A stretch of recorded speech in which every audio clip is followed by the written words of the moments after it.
Hello guys, and the Ukrainian drones impose perfect sanctions not just on Russian oil refineries, gasoline, but Russian banking system. Please, for a second, imagine that in your country you come up to an ATM machine to get some cash and it tells you, I'm sorry, not the right timing. Your own money, your well-earned money. This is exactly what the Kremlin is preparing for the population. Because they supported the Blitzkrieg, then they should support this exhausting war too.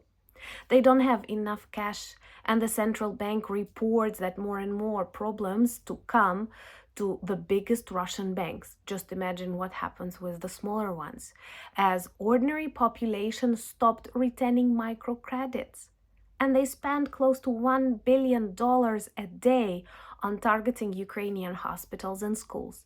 That is insane, but that is also an extremely important argument about why we should not appease Putin now, when he is the weakest ever. So let's discuss these new and very important problems that keep amassing inside the Russian Federation. My name is Anna, I'm from Ukraine, I'm in Ukraine, and if you want to see the defeat and demilitarization of Russia that has already started, subscribe and share these videos to demonstrate your solidarity. According to the official Kremlin report, they are preparing more and more restrictions on the sums of money that you can take away from banks, but what makes it more unusual, even the time when you can get money from an ATM machine. There are already a lot of problems for the ordinary Russians who want to take away their money from the bank. And now when they will learn that more and more problems with ATM machines are to come, I guess the panic will grow faster. And you smart people know that it's extremely connected. Like the more people panic, the more money they try to take away from banks. The more money they take away from banks, the more problems they have. And that is exactly what awaits Russia right now. So they limit the time when people can take money from ATMs. And they try to describe it as the way to protect ordinary Russians from the fraud. But I am sorry, everybody, even those who support Putin, understand the reason is not the efforts to protect people from the fraud. Because why? Why time is decisive? Why now? When the Minister of Finance, the head of the central bank, have nothing to say.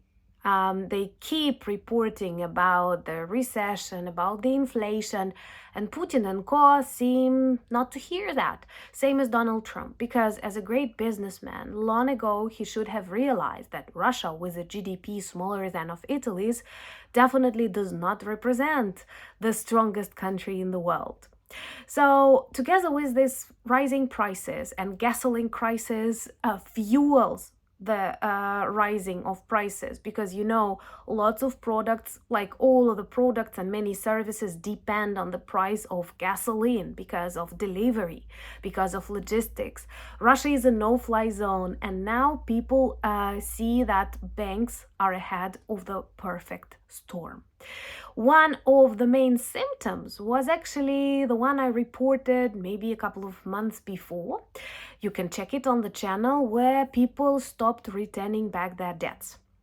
And we're not talking about something big, about big crediting, I don't know, real estate or something. We are talking about this microcrediting that you can take just with your card.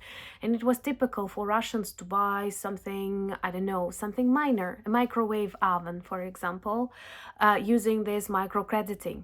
And now they stopped returning at all. And there are millions and millions of dollars that are lacking from the system just because people realize the country is on the brink of the collapse. So why should they return this money?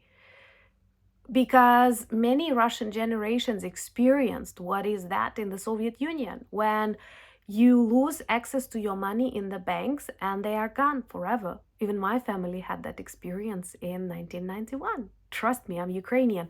And Subscribe to know the truth, and please share, like, comment videos. This helps to spread the truth. And you see that we desperately need more people to know the truth, and not just for the sake of Ukraine, but for the sake of the world, because some really big things are at stake right now. These are China, North Korea, Iran, Russia, authoritarian regimes that want to undermine the defense, security, and unity of the freedom-loving countries.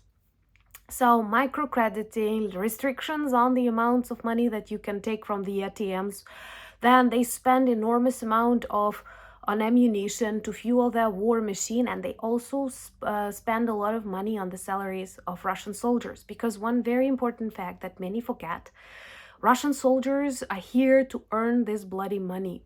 They are not ideological fighters.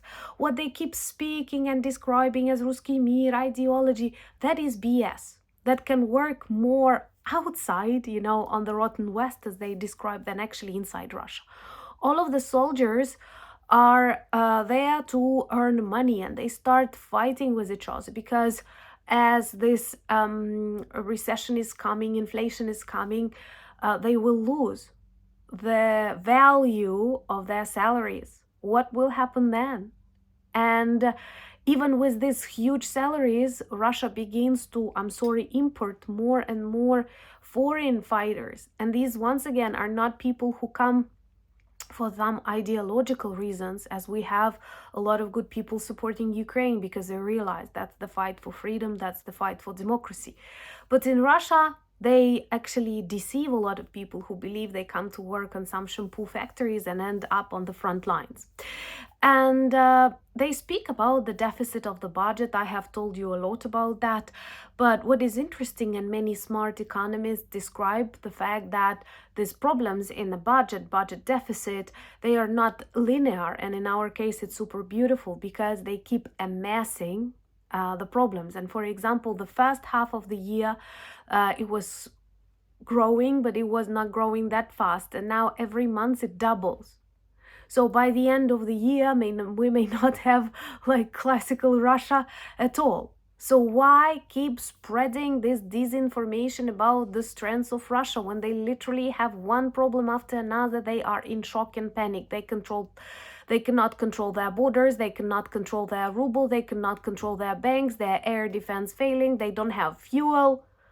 Their oil refineries are destroyed one after one. And we haven't even started with our Flamingo missiles. That is something that can actually come in the next weeks or months. So more and more of their plants and factories started working this short week, like 4 days, 3 days. And no, beautiful Scandinavian countries, because I know in some of you practice this shorter working week because of the quality of life. No, in Russia, that's because they don't want to fire anyone because it's really difficult to get more people, but they cannot work to the fullest. So they have to invent it all. Prices are rising, no gasoline, no possibility to take away your deposits because, trust me, I have this feeling. And once again, I come from countries traumatized by the Soviet Union, so I do understand a little bit more than those who are far away and who are safe from this, oh my God, I don't know what's the right word, from this insanity of the communist society. I do have the feeling that they are actively using people's deposits to fuel Russian war machine. And now is the time to destroy them for good. We can do it here in Ukraine. Simply let's remain united. Let's name the words the way they are. That's super important, the things the way they are. And not pretend. Because when I heard like J.D. Vance saying that the Second World War ended with negotiations, I was shocked by his ignorance. It did. But these were not the negotiations between Allies and Hitler. Hitler, you know what he did in his bunker. So how can we negotiate that same way with Putin? Thumbs up.